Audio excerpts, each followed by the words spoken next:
A federal judge today sentenced a former St. Louis alderman to 16 months in federal prison. Brandon Bosley was convicted of cheating an insurance company and lying to the FBI. 5 on Your Side political editor Mark Maxwell was in the courtroom. Mark?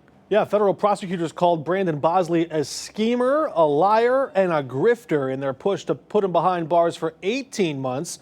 The judge gave him 16 and called the former alderman a rising star at one point, whose star burned out quickly. In an interview you will only see here on 5 on Your Side, Assistant U.S. Attorney Hal Goldsmith explains how he turned this lead into case closed.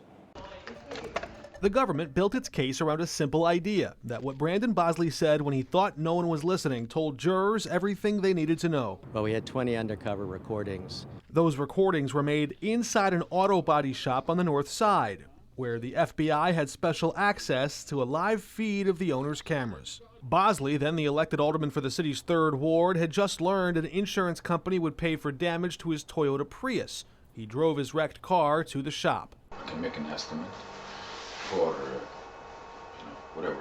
But I would say max that out. The defense argued this was negotiation, not fraud. Where specifically does negotiation cross into criminal conduct under federal law? He offered a bribe to the body shop owner. No one offers $3,000 to a body shop owner to do an estimate, and they're free estimates.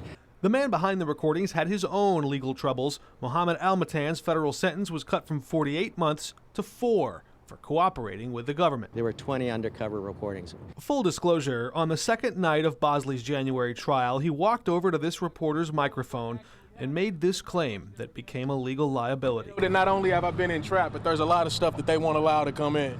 Prosecutors argued what Bosley said was a deliberate attempt to reach the jury. The judge agreed, his obstruction finding pushing Bosley's prison term to 16 months. The FBI did allow this case to continue while gathering evidence. At what point does that cross from investigation into entrapment? Well, there was no entrapment here. I mean, not only did the defendant initiate the scheme, the evidence clearly showed that he was predisposed to initiating the scheme. The judge and the prosecutor both said this prison sentence should serve as a warning to other public officials not to get greedy and forget their oath to serve the public. As for Bosley, he remains free on bond tonight, preparing to surrender himself to federal custody while he considers a potential appeal.